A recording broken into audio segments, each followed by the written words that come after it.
Good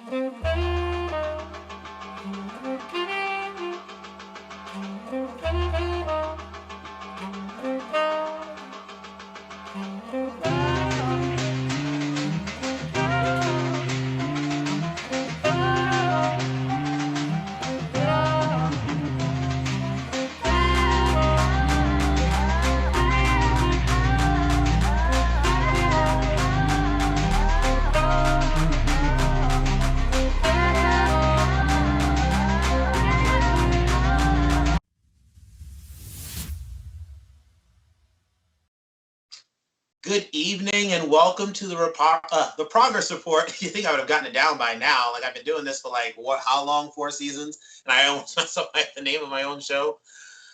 I'm just tired, y'all. That's it. I'm just exhausted because every time I turn on the news, there is some filth going on the news, and of course, I'm going to talk about that. But we have a wonderful show for you. It is a absolutely, positively, in my opinion, one of the greatest shows ever, ever. This is the greatest show on earth, maybe. Maybe.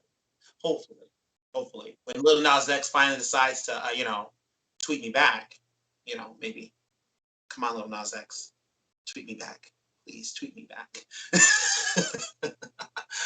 But yes, we have a wonderful show for you tonight. We have the Queen of Rhode Island, if I may say so myself, the political mind, the wizard. Tonight we have Jennifer Rourke tonight, and I can't wait to sit down and chat with her about this crazy world that's going on here each and every day. And with her, I will be interviewing one-on-one a gubernatorial candidate, Matt Brown. I'm excited about this. Let me just talk. Can I say something for me? Can I just brag for a minute, y'all? I don't normally do this live here with you guys. We're going to talk about it. We've been doing here at the Progress Report, getting out here each and every day, week after week, also getting out to rallies, meeting people, bringing people together, getting the voices out there. I got to give a shout out to my entire team. The Progress Report, from each and everybody out there, I'm going to give y'all a shout out. Y'all do your job. Y'all do what y'all got to do. And of course, I follow what y'all lead, and then sometimes I have to lead. That's what I like about this group. We're able to do things and get things done. So I'm excited that we're going to be speaking with another gubernatorial candidate. I have already spoken with Louis Daniel Munoz. Tonight, I'm speaking with Matt Brown, who's running for governor of Rhode Island. Yeah, doing big things, I guess. Next, Kamala Harris.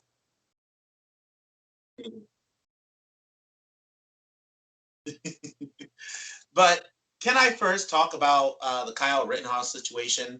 For the past couple of weeks, I've been talking about it, and obviously everyone here knows how I feel. And if you don't know how I feel, it is just a simply case of simple white privilege once again. Let's look at the facts of this case. Kyle Rittenhouse, 17 years old, was driven across state lines by his mother to go help with the riots in Kenosha after the shooting of Jacob Blake. And he had killed 2 people, injuring another one, and now is standing trial with had 7 accounts, and one last week was taken away, was dismissed, which was just the out past curfew. But this week they got rid of, the judge decided, oh my goodness, where did they find this judge, by the way? What KK rally did they go to and find this judge? Seriously. He sits there and nourishes over Kyle Rittenhouse like some drunken prom date. Like, I can't believe, like, this type of man is still represented on the bench. And this is the problem with America, the judicial system. When Kyle Rittenhouse literally has charges, he was, again, the fact of the case, driven across state lines, 17 years old, with an assault weapon, underage with an assault weapon, and he was driven by his mom. And again, why is his mother not being charged with anything? By the way, she spoke out. I know people are telling me to take a breath, but I gotta let this all out real quick.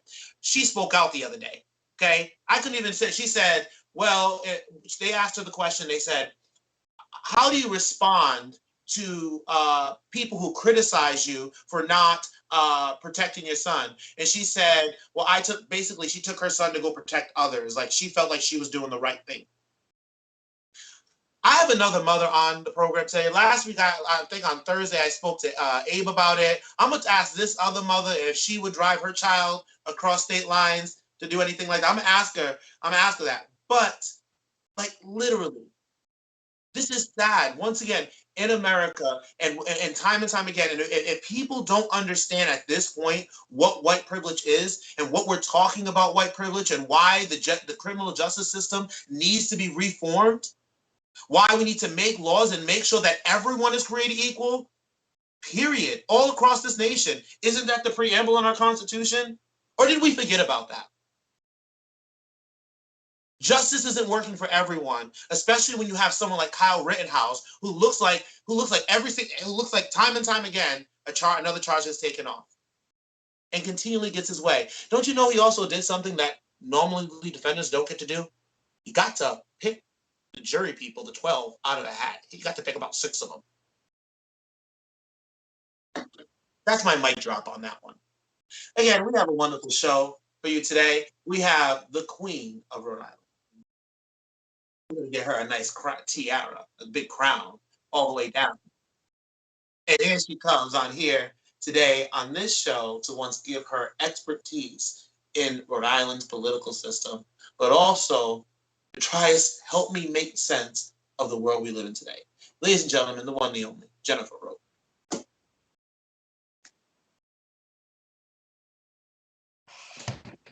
You always make me blush. You know that? Every time I come up, every single time I come here, you make me blush. That's the goal. That's the goal. You come on here, I make you blush, make you smile, all that stuff, and then boom, we dance, we dance, we have wine, we eat pasta, and then go home. Yep. Perfect. How are you? First, before I, start going in and asking you a couple of questions and things like that, and got a couple of topics I do want to talk to you about. I do want to talk about the Kyle Rittenhouse situation with you. Yeah. Okay. Yeah, I see that face. 3, 2, 1, go. Let him have it. It's absolutely frustrating that he's getting away with murder. Like, he's going to get away with murder. And I've been trying not to watch because I don't want to have to relive the trauma all over again. And it's not the trauma of what he did, it's the trauma that continues to happen. From the Charleston, South Carolina church to Brock Turner, where they're being brought to justice alive, and then justice fails. Like, there really is no justice anymore. Mm-hmm. And it's frustrating because he's guilty. We all know he's guilty. And the fact that this judge is just taking things away, just take them away and throw them away, it's not fair. Where you have someone like Khalif, everyone know who Khalif is. Khalif sat in Rikers for 3.5 years, and he was innocent. He was accused of taking a backpack, and he was 100% innocent. And they just kept pushing his case back to the point when he was finally released, he killed himself. No justice there. And he did nothing wrong. And this kid, I can't even call him a kid because he knew what he was doing. His mama needs to go to jail with him. We need to talk about her, because I'll be damned if I'm going to give my 17-year-old child. Jennifer, would you drive your child across state lines with a weapon? I love my kids with all my heart. They are the 4 chambers of my heart. I love them. I will be damned if my 17-year-old has an AK-47, AR-15, and he is not able to vote. And then I'm going to get in my car and drive my black behind across state lines to drop him off so he can protect people. He's not a police officer. He's not of age. If you want to shoot guns, go join the military. But what he did was it's murder, and his mother should be charged as an accessory. That's me. I mean, because I know a girl from around the way. Her mama drove her to go beat somebody up, and her mama got charged with accessory. That's all I'm saying. Yep. That's all I'm saying. I'm not saying anything else. In this case right here, she drove him across state lines. Yeah. You know what I mean? And that, I think that's what continually bothers me, is the fact that, we're not looking deeper into that. Yes, at 17 years old, I'll be honest, at 17 years old, if I did something, I question if I knew what I was fully doing. Right. But also, I had my parents there before I did something, or if I did do something, to be able to talk to me. And not just my parents, I had my friends' parents, aunts, uncles. I had a network of family, a network of people, But I just this case bothers me. This case bothers me. A lot. A lot. So Chris Christie said he might run for president. Oh, so Chris Christie. Oh. Well, Donald Trump, already took a jab at him and said, everybody remembers that Chris left New Jersey with less than a 9% approval rating and record low. And they didn't want to hear this from him.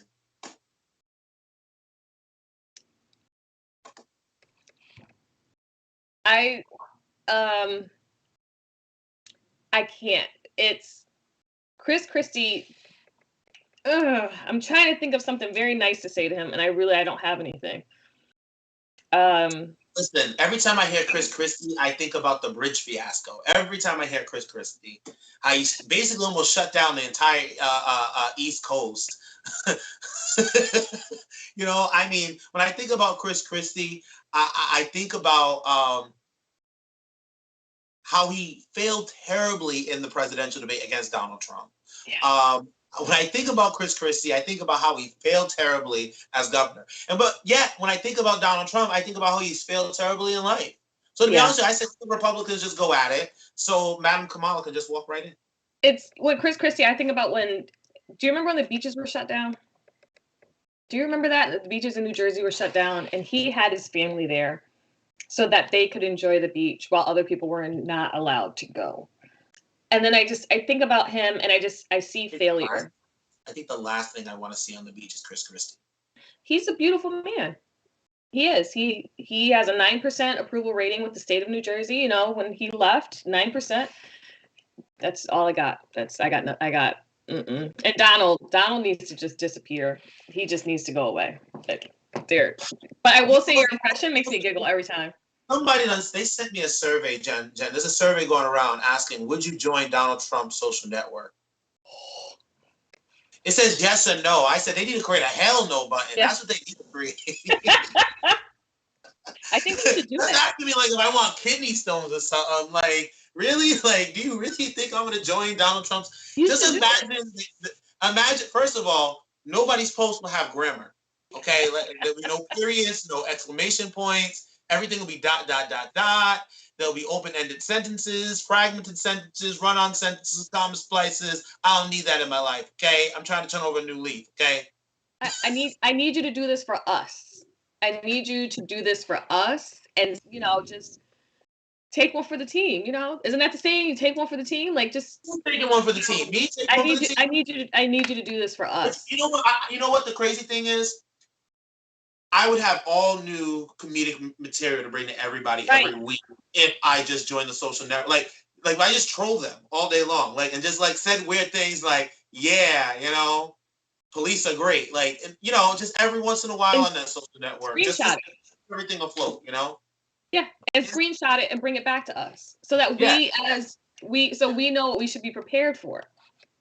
You should do this.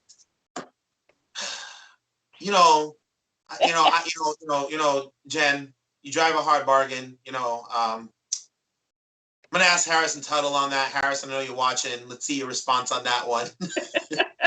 He's gonna agree. Harrison, just tell me. You guys want Dion Sage to go undercover 007 on the Trump social media network? If so, please let us know at info@progresschannel.com. Just say he already has the black suit on. Look at you got the black on. You got this. I believe in you. I believe in you. I know you have the strength to do it. We'll just make sure we have weekly meetings and just check in on you, make sure you're okay. We don't want you to drink the Kool-Aid. Listen, I would definitely have to have a weekly check-in with my pastor for deliverance and a weekly check-in with a team of people politically. Yes. And then 2 times a week with a therapist. Yes, we need you to do this. And by myself with Jesus alone. I would need all just all that. We need this. We need this. We need this. I appreciate you doing this. Jen, we got to go to commercial. Everybody, it's always great to talk to Jen, but we're going to have her back in just one moment. When we come back from commercial, we're going to have gubernatorial candidate for Rhode Island, Matt Brown. Stay tuned. Kikipedia, your online guide to LGBTQ plus bars, clubs, and events. Find all the tea on your local gay bars. Home of the internet's most comprehensive digital drag show and virtual event guide. Visit Kikipedia.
So, welcome back, everyone. Y'all know I can be messy at times, right?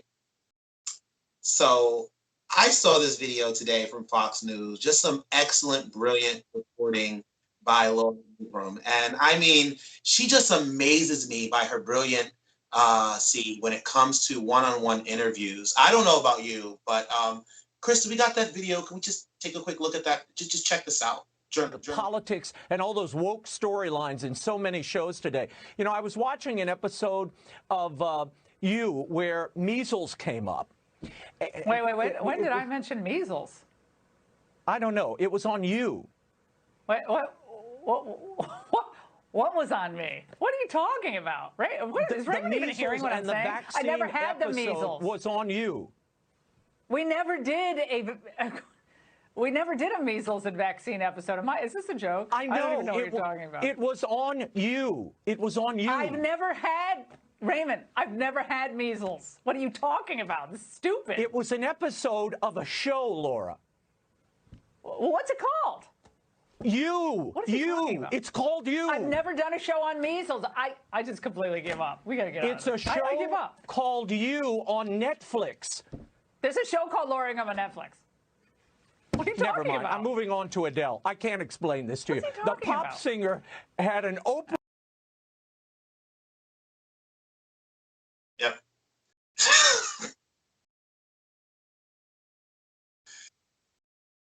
What show?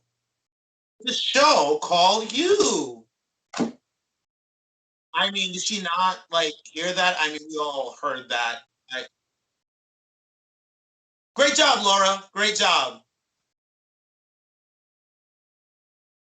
With that said, I'm so excited to continually bring to you guys our commitment here at the Progress Channel of bringing candidates and people who have been working in our community and bringing to light what they're doing and also asking them the important questions and the tough questions for our community. Tonight, we continue our gubernatorial candidate with our second candidate that we're going to be interviewing, and that is Matt Brown. I am so excited to be able to sit down finally and have a one-on-one with Matt Brown. This has been a long time coming, so without further ado, everyone, Matt Brown. Thanks so much for having me, Dion. Really happy to be here. And as always, with my friend Jennifer. Yes. It's always wonderful to have Jennifer on. Jennifer's been on so many times, and when her and I get together, forget it. That's like it's crazy. It's crazy. And we'll talk a little bit behind the scenes on how we met and stuff like that.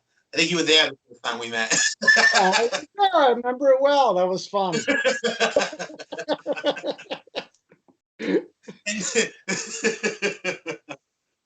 That's an insider between the three of us. If you want to know the scoop, you have to read the book. Get the book, okay? It comes out. Dion put his foot in his mouth. No, I'm joking. No. With all due respect, Matt. Again, I'm excited to have this conversation with you tonight. So I really want to get right into it. Let me ask you the question, and I'm going to start with this. What makes you the right choice for Rhode Island? Well, my whole life I've been working on these fights here, working in the community, working on issues related to education and housing and all the things that I know you're fighting for as well. And for that whole time working in the community, we've had the same corrupt political establishment at the State House that's running things that has just made it impossible to dig out of these problems for our communities and for our people. And so, we're doing something different this time. And it's the first time in memory, and certainly in my lifetime, that I think we've really got a chance to change things. And that's because it's not just me running for governor. I'm running, as you know, with great Senator Cynthia Mendes for lieutenant governor, but also we'll be running alongside 50 candidates for the legislature and municipal offices.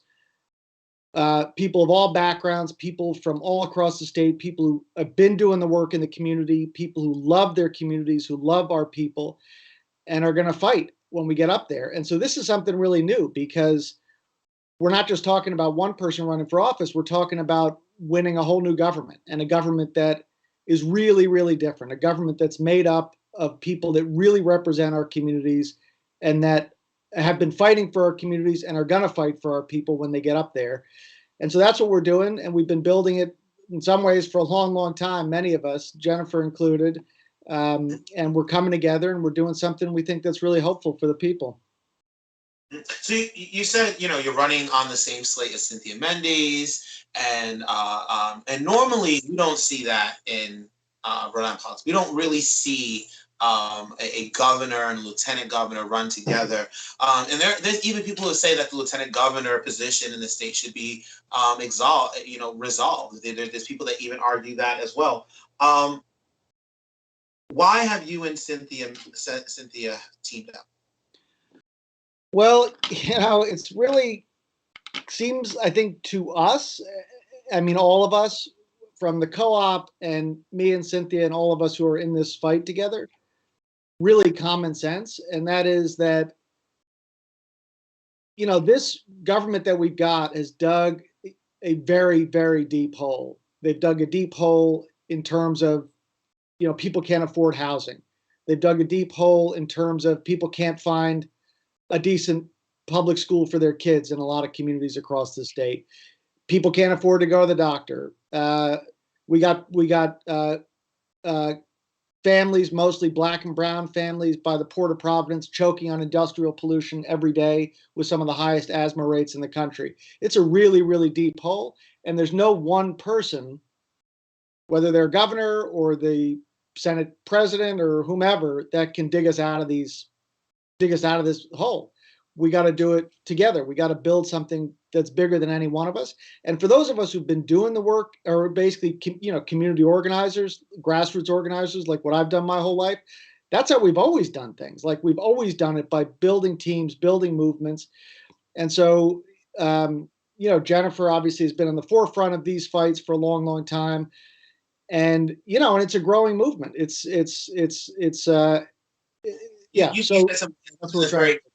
something that's very clear and dear to my heart, which is the port in Providence. And the reason being is I live right over there in Washington Park, live on the south side. I also suffer from asthma, and for the past 2 years, my asthma, as my doctors have said, and just to be transparent a little bit of my medical history, so I'm saying it's personal, it's very, I'm taking this personal at this point, that we still have that industrial area, even after the EPA has deemed it hazardous to health.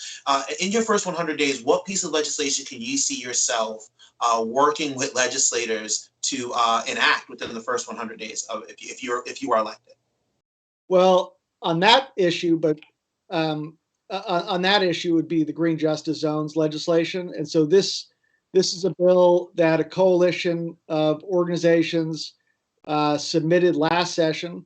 Didn't go anywhere with this corrupt conservative political establishment we have.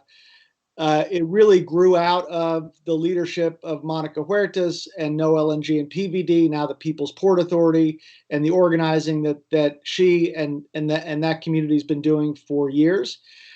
And it's a brilliant idea. I think it's hugely important. It's necessary. It's long past due. And the idea is that we get this legislation passed, and it does two things. One is it provides funding to the community, the community around the Port of Providence.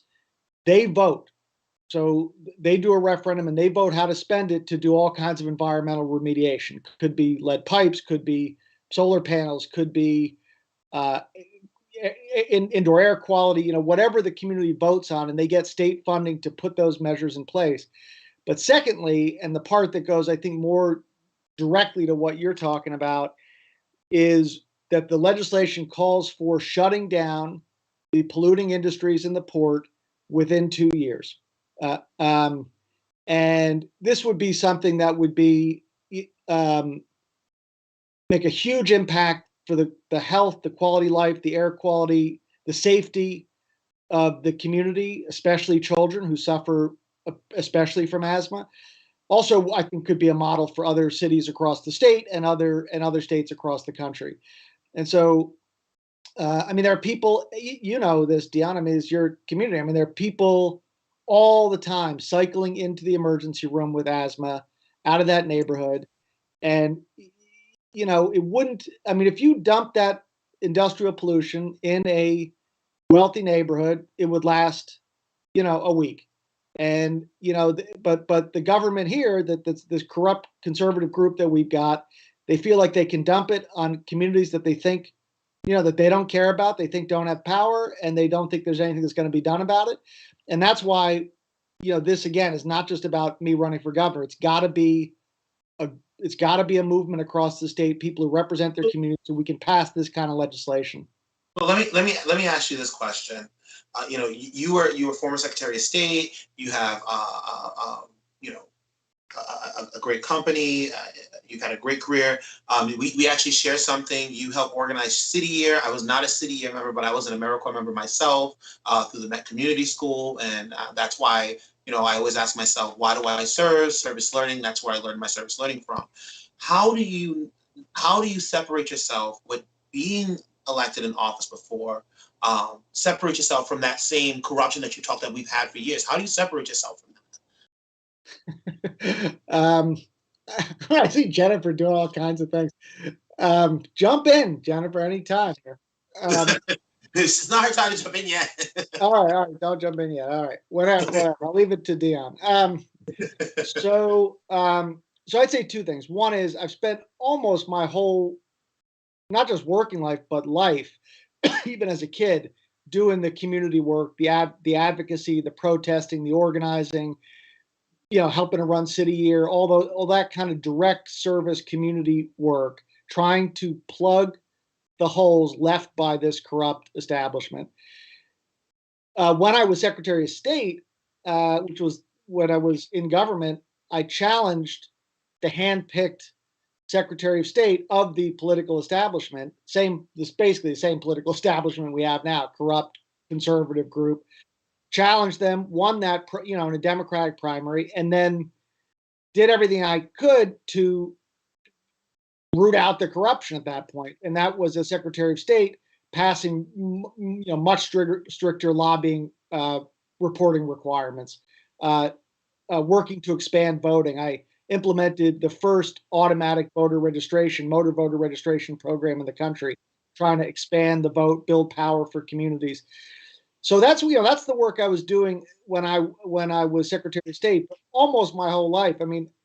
You mentioned City Year. I was 24 when a group of us helped to get it started. Then I was executive director, building, as you know, from AmeriCorps, multiracial service organization to tutor kids and mentor kids in our schools and after school programs. But before that, my mother was in the movement, the civil rights movement and the anti-war movement, and she just brought me up in it, and that's all I did growing up was working in the movement, never left. So I've been doing it my whole life, and really frustrated because the things that I've been working on, that you've been working on, that Jennifer's been working on, we just in our view, I know Jennifer's view and my view, and it's what motivated us to co-found the co-op with Janine Culkin. What motivated us is we've been doing this work for a long time, and it's pushing a boulder up a hill when you have a government working against the people, and a government that doesn't care about the people, a government that doesn't even see the people. And so we got to win a government. There's no other way around it at this point. We're out of time with trying to solve these problems and having our own government working against us. We've got to win a governing majority, and we got to do it in 2022. Yep, agreed. So I have this is probably gonna be the toughest question for you for the night, to be honest with you. This is gonna be a really, really hard question. Okay, it is cold outside right now, and you're sitting down by yourself, and say you get hungry. What would be your go-to snack? That is an excellent question. I think Jennifer could probably do this. It's a bag of almonds.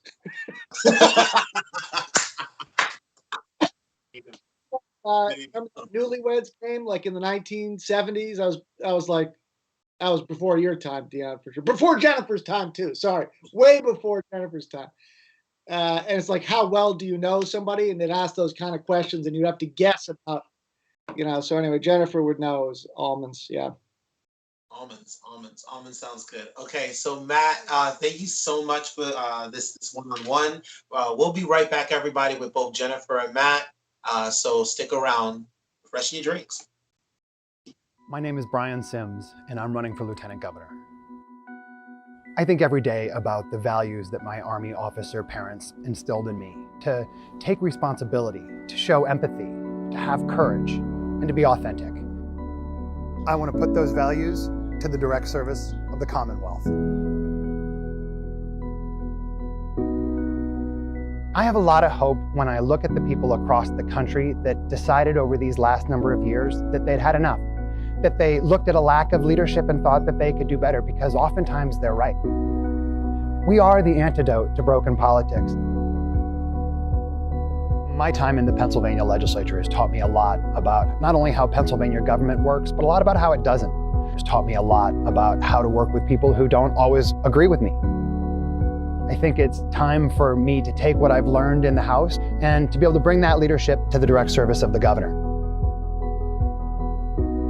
I want to be your next Lieutenant Governor. We need adults in the room, and I want to bring bold, visionary leadership based on lived experiences and shared values to the Commonwealth.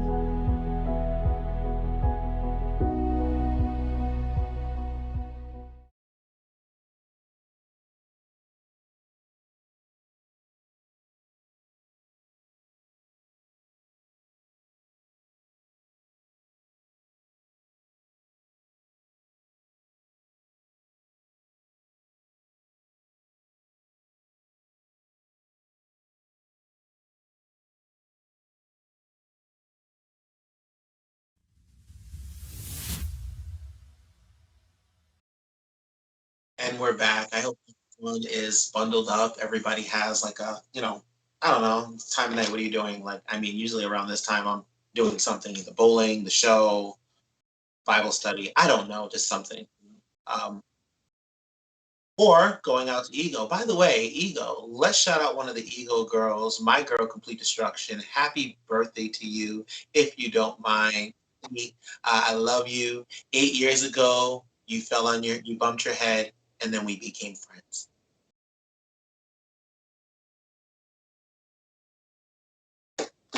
With that said, we've been having a wonderful conversation. I've been having a wonderful conversation with Jennifer Rourke and Matt Brown, and we're going to bring them back to continue that conversation and talk more about what they are doing to move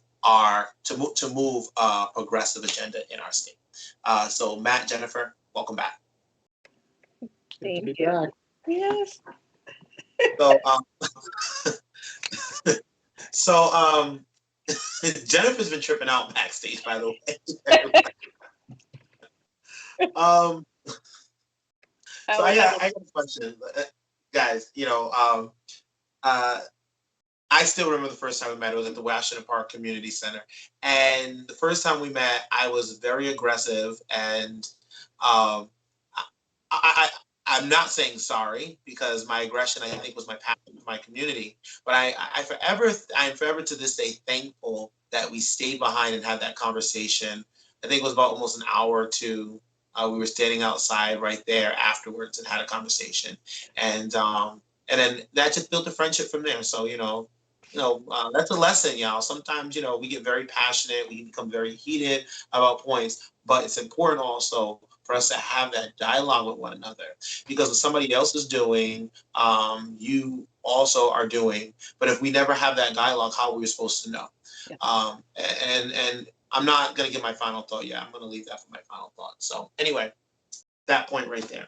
But let's talk about the Rhode Island Political Collaborative. Yeah, you guys say you have 50 candidates, but there are only 22 listed on your website. So we're doing exactly the same as we did last time. So as you know, Dion, we started our first cycle was the 2020 election cycle. So we announced in September of 2019 outside the State House, and we announced that our mission was to oust the corrupt leadership, the Senate president, the speaker, win a governing majority, and have for the first time a multiracial, truly progressive government for the people of the state. And we announced with 15 candidates, including a special election. And we said at the time, we're going to have a slate of 25 candidates, which is exactly what we ended up doing. And so very same thing, like we announced this time also in September, said we're going to have a slate of 50 candidates, state and municipal.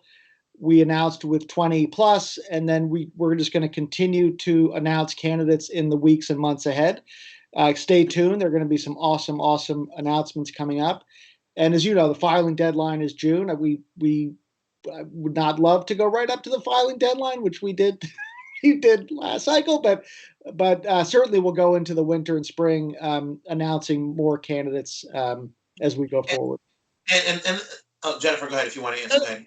I was just going to say, we can't do it all at once because we want to keep them on their toes. And the element of surprise is my favorite thing when it comes to politics, not when it comes to life. So. And speaking of that element of surprise, we know this is a redistricting year. Redistricting is happening. Jennifer, you and I have spoken about this. How does redistricting play a factor in your strategy to win this state to be progressive? Jennifer, start. Oh, sorry. I was gonna say it's more about planning now, like just to make sure that we have a plan in place, and we do. With this whole panel, this commission for redistricting, we know that they're not going to do the right thing. Everyone knows that. They can't even figure out the ACI situation, which needs to be taken care of. It should have been taken care of years ago. So we just have to make sure that, we stay prepared, everything is planned out. And that's another reason why you don't announce everyone at once, because you never know where people are going to end up, especially with the people that are on the commission. So, Matt, Did you want to chime in on that question? No, I think that covers. I mean, just to say, yeah, we at the co-op. How do you say it? It's like, I mean, our kind of spirit, our approach is like, we're going to do what it takes to win governing power, and so, whatever they come at us with redistricting, we'll just come back at them. And yeah, we, as Jennifer said, we're ready for it. Yeah. So Jennifer, on top of being a mom, having to work, you work full-time job as well, and then on top of that, 2 full-time jobs, and then the political director for the Rhode Island Collaborative, for the collaborative, and then also you're running for state senate. You're doing all this stuff, girl. First off, how are you juggling it all? Okay, but what do you think is our biggest challenge in Rhode Island? As far as juggling, it's a lot of time management, and I don't sleep. If you can't tell, you see the bags. Mama hasn't slept. I'm going to do the Bobby Brown thing, put some preparation H on my eyes so the bags will go away. That's one. Two. Oh, that version H on the back of the eyes. Yeah, just a little bit, not too much. It'll dry your eyes out, so just a tiny, tiny bit. But the biggest challenge for the state of Rhode Island, there's so many. I think it's we have a General Assembly that does not listen to us. You know, like people are out here. We have so many unhoused people in the state of Rhode Island, and we are asking for them to build houses. And what do? They sell off property. So all those vacant homes could have been homes for people. So it's the lack of ears in the state, in the General Assembly. So that's the problem. It's crazy that you say that, because this week, I do public transportation now, and on my way to work, I drove right behind on Broad Street, Burger King, and that area over there, Salvation Army. There's these houses that are literally completely abandoned. The property is shut down. 10 years ago, those houses were adequate, and then the question is, what happened? If the properties are condemned, if we need to tear them down, what do we have to do to make sure that people get feasible? But also the other issue for me is, we keep seeing these condominiums built, but yet it's too high for people to even pay rent. Matt, this has been a big problem. This has been a big problem across, the city of Providence, the state of Rhode Island. People have complained about rent. We have some rents higher than mortgages. What do you think that we can do as a state collectively to either stop rent from going up, or find a way that we can make sure that affordable housing is being built, and or any of that? Really quickly. Yeah. Can we say low income and affordable, because what I can afford is different from what someone else can? Okay. Go. Sorry. Sorry. You're right. Yeah, totally That's agree. True. Yeah, first of all, just on the problem, and I'll tell you where we are on a solution. But I mean, it's one of the most basic needs that humans have, is to have shelter, to be warm, to be safe inside, and to have a government that just doesn't care. And it's horrible. It's terrible. I can't think of the words right now. It's just outrageous. It's unacceptable.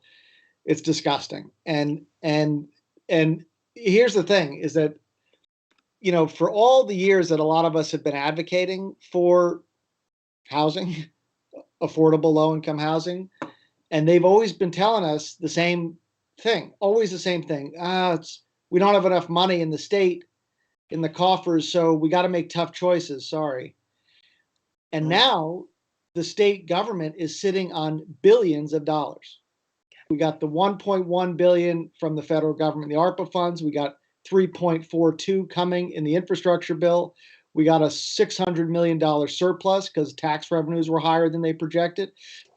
And if we just required the richest 1% to pay just their fair share of taxes, that would be another $1 billion over the next 10 years. So that's almost $6 billion at the disposal of our state government, and still houselessness increased 600% over the last 6 months. So the point is, like, the reason that they gave all those years that they couldn't solve these problems because there wasn't enough money. Now they have piles of money. They're still not doing anything. That says to me that they were always lying. Like, it was never about the money. It's that they just don't care. They just don't care. And, I want to get to the solution part, but I think it's important, which is obviously the most important thing, but I think it's also important to understand how we got here.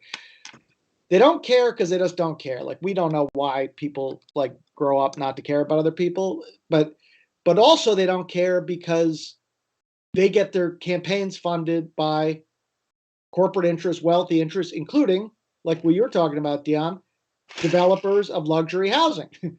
Like, their campaigns are not funded by low-income people who need affordable housing. They're funded by people who make money building luxury housing for rich people. And that's who they look out for. That's who they give tax breaks to. That's who get the special deals for building housing. So all that goes to say, I think that's kind of how we got here. And the question is, where do we go from here, which is your question. And so Cynthia and I and the co-op have a proposal to build 10,000 green, affordable, and low-income housing units, a mix, so that everybody can afford housing in this state. We call for using a big chunk of that federal ARPA fund, 700 million, plus doing some bonds, plus taxing the rich. And so we could build that housing over the next several years and break the back of this housing crisis that the state is facing. Yeah. It's crazy because I've been, the last time I think Jennifer and I, we spoke about this, she talked about it cost $700 million to end houselessness in Rhode Island. And my thing is like, there's all this money coming in. Why can't we just do 700 million and get people the basic human right of housing?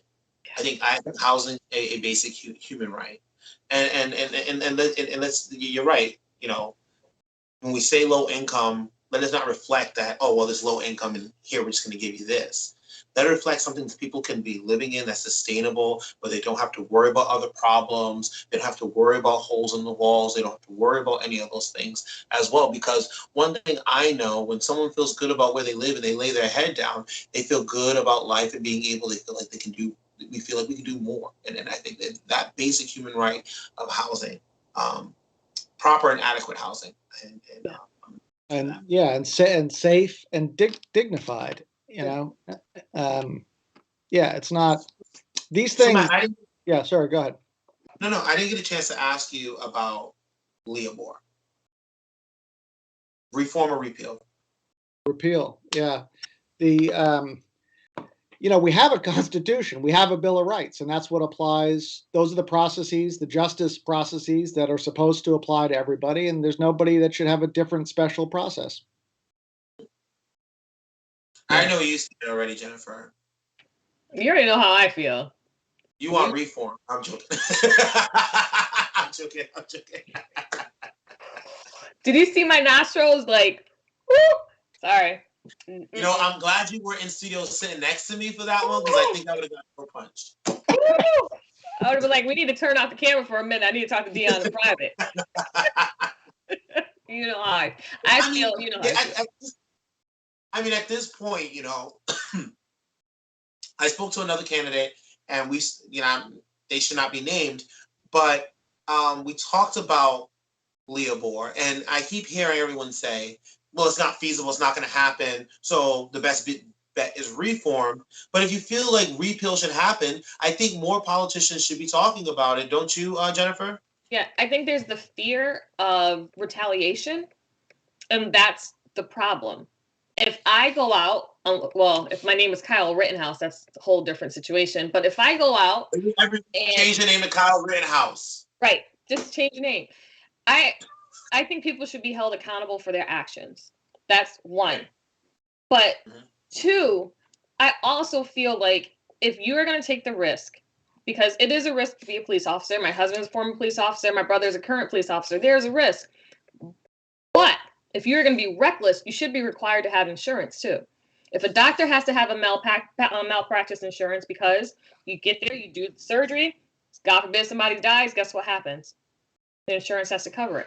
So if you want to go out there and you do want to be a police officer, just like you want to be a doctor, you should have insurance, and you should be required to pay too. That's just that's a whole other topic, though.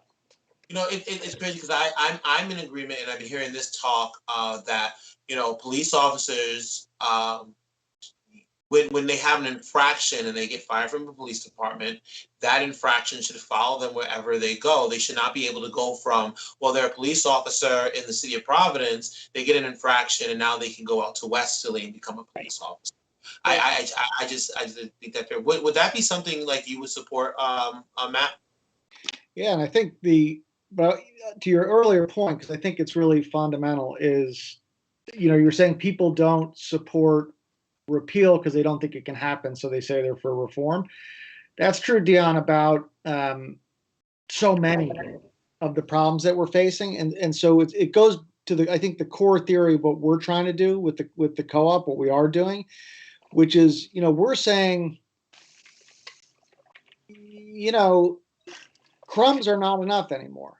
like we've been getting crumbs, going to the State House, protesting, yelling and screaming, and getting crumbs. And when it comes to all these issues, people being able to afford to live in this state and have a living wage, and we're the only ones calling for a $19 living wage in this race. Me, Cynthia, the co-op candidates, that's not even $40,000 a year. Like that's what it costs to live. When it comes to making the investment we need to make in affordable and low-income housing, when it comes to needing a Medicare for all style healthcare system, these are the things we need. These are not things, these are not luxuries for people. This is what people need to live. Healthcare, housing, a living wage, justice, fair justice. And so what I'm saying is, like, we feel like we're past out of time to get little bits of crumbs thrown at people when we're talking about their basic needs. And so our approach is to say that we're not waiting anymore to get those things, to get a living wage, to get equal justice, to get affordable housing. We need to win. We need to get the people up there who are blocking us. We need to beat them at the polls.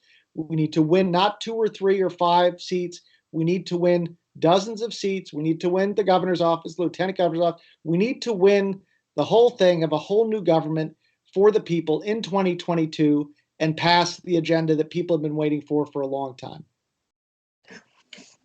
It's crazy. You said something that my former mentor had said, one of the most greatest political minds we've had ever, I think, in the city of Rhode Island. In the city of Providence, in the state of Rhode Island, and that was the late Miguel Luna. He sat with me one down and he said, people need 4 basic things. And that's housing, that is healthcare, education, and equal employment. Those 4 things. And then food. He also said food. So I think it was 5. Yeah, it was 5 actually. We sat there, and that was back in 2010 when I ran my first campaign for Dion Sanchez, and that has stuck with me each and every time I start doing work in politics or anything like that. That I think that is important, that people have basic human needs. And with that said, we have to go to commercial, and we'll be right back with final thoughts, everyone.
Well, I guess now it's time for us to say goodbye to all of our company, MIC, KY.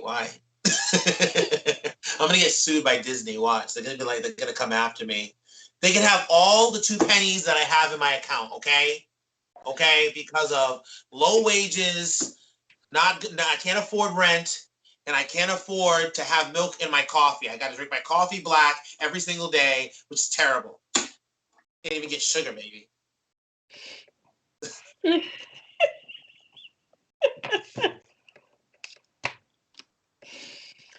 Lord, Lord.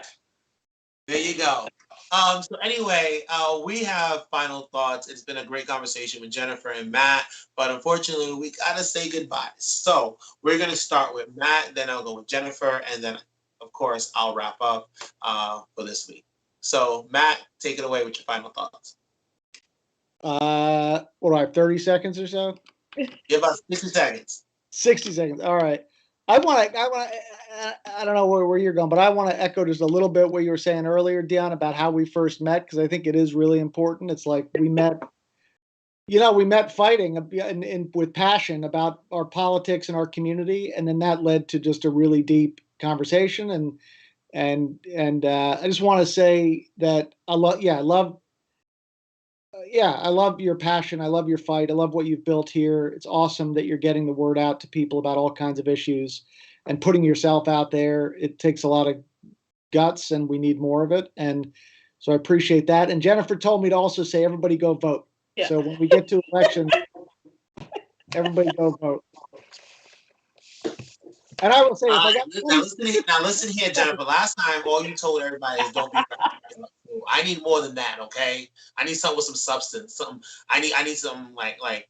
Although it's quality over quantity. That's always a good one. So Go ahead, Jennifer. Okay, still don't be ratchet. We always have to say don't be ratchet. But I always I always usually say this. Make sure you get registered to vote. Make sure your neighbors are registered to vote. Make sure if when you go out to vote, you pick your friends up, take your friends to go and vote with you. We need more people to be engaged. We need more people to get out there and vote for the people that are fighting for them. I am tired. I am so tired of people saying, I voted for him because he's been my lawyer for so long, or he's my friend. Your friend for the past 24 years hasn't done almost cussed. I caught myself. Hasn't done a damn thing to make your life better. So please, She doesn't know that's also. Yeah. Swear. Yeah. It's not as bad. I almost dropped the F-bomb. It's my favorite word. Your friend hasn't done anything to make the state better. We have people that are dying. We have people that are unhoused. We have people that are struggling.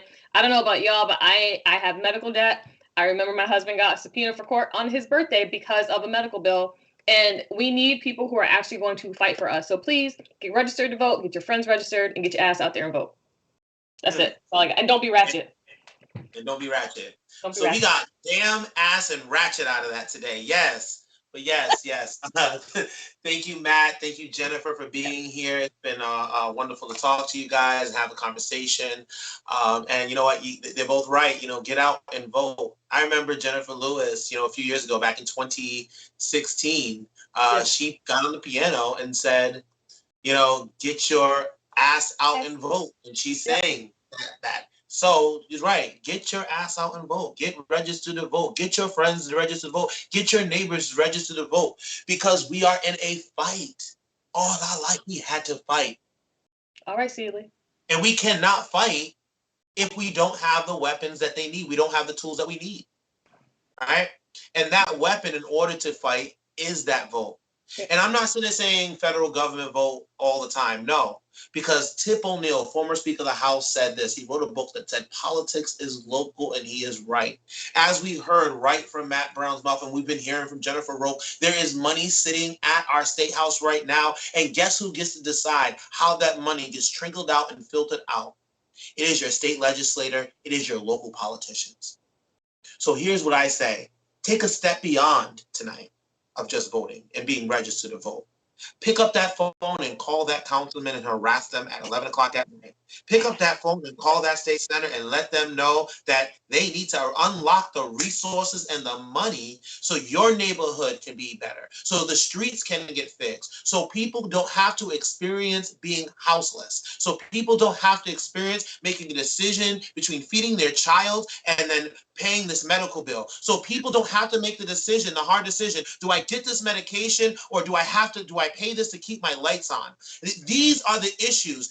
Or do I live in the this neighborhood? Do I live in this neighborhood and pay high rent that I barely can afford? But I know if I live in this neighborhood with the lower rent, I'm not going to be able to breathe.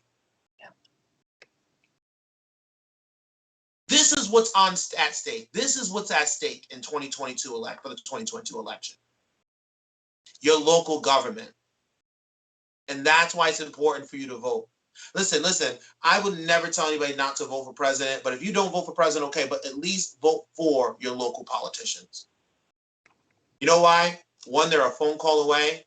2, they live in your neighborhood. And 3, it's their job to be harassed. With that said, tomorrow I'm gonna have a bunch of local politicians inboxing me. How dare you say that on your show? Now I'm being harassed all the time. Oh well. Yep. You ran for the position. Listen, hold on, let me tell you something. Listen, I got ordained when as a minister. If somebody calls us and they want prayer, I can't be mad and say that I can't give them prayer. So if you're a politician, you say you wanted my vote to represent me, and I have a problem in my neighborhood, you can't be mad when I call you. You can't be upset and try to avoid me. Stop avoiding me. Pick up the phone. Do some work. Get it done.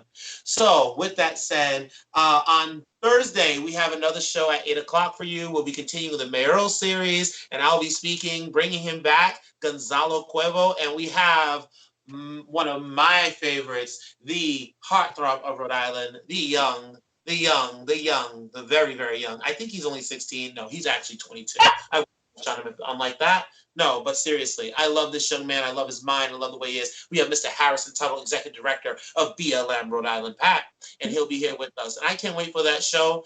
And also, just a reminder, this Friday is Trans Remembrance Day, Transgender Remembrance Day. So please, please, please, please, this week, let's keep and uplift our transgender and non-binary siblings on this week as we go through this week. We know that there have been many lives lost already this year, and it's important for all of us in our community, LGBTQIA+, each and every one of us, whichever, however how you identify it. But if you call yourself a member of our community, we need to uplift our transgender brothers and sisters on this. With that said, you all have a good night, because I am out of here. Good night, Rhode Island. Peace.